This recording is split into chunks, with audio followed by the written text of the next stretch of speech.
بسم اللہ الرحمن الرحیم۔ محراب مریم۔ حضرت عیسیٰ علیہ السلام کی والدہ ماجدہ حضرت مریم رضی اللہ تعالی عنہا کے والد کا نام عمران اور ماں کا نام حنا تھا۔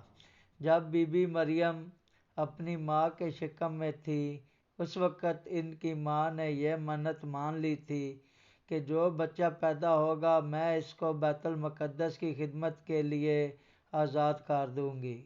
چنانچہ جب حضرت مریم پیدا ہوئیں تو ان کی والدہ ان کو بیت المقدس لے کر گئیں۔ اس وقت بیت المقدس کے تمام عالموں اور عابدوں کے امام حضرت زکریا علیہ السلام تھے جو حضرت مریم کے خالو تھے۔ حضرت زکریا علیہ السلام نے حضرت مریم کو اپنی کفالت اور پرورش میں لے لیا اور بیت المقدس کی بالائی منزل میں تمام منزلوں سے الگ ایک محراب بنا کر حضرت مریم رضی اللہ تعالی عنہا کو اس محراب میں ٹھہرایا۔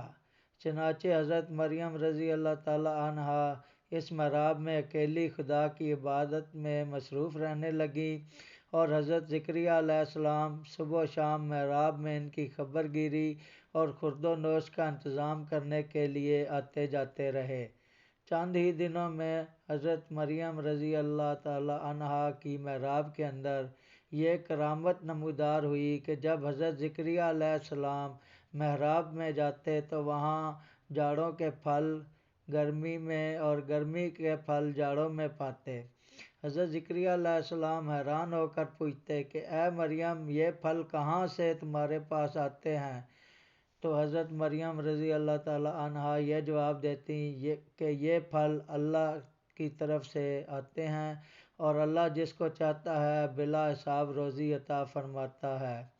جب حضرت زکریا علیہ السلام کو خداوند قدوس نے نبوت کے شرف سے نوازا تھا مگر ان کی کوئی اولاد نہیں تھی اور وہ بالکل ضعیف ہو چکے تھے۔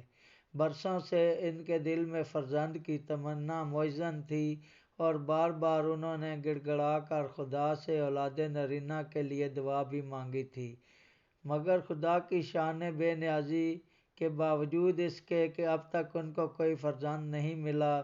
جب انہوں نے حضرت مریم کے محراب میں یہ کرامت دیکھی کہ اس جگہ بے موسم کا پھل آتا ہے تو اس وقت ان کے دل میں یہ خیال آیا کہ میری عمر اب اتنی ضعیفی کی ہو چکی ہے کہ اولاد کے پھل کا موسم ختم ہو چکا ہے مگر وہ اللہ جو حضرت مریم کی محراب میں بے موسم کے پھل عطا فرماتا ہے وہ قادر ہے کہ مجھے بھی بے موسم کی اولاد کا پھل عطا فرما دے۔ چنانچہ آپ نے محراب مریم میں دعا مانگی اور آپ کی دعا مقبول ہو گئی اور اللہ تعالیٰ نے بڑھاپے میں آپ کو ایک فرزند عطا فرمایا جن کا نام خود خداوند عالم نے یحییٰ رکھا اور اللہ تعالیٰ نے ان کو نبوت سے شرف بھی عطا فرمایا۔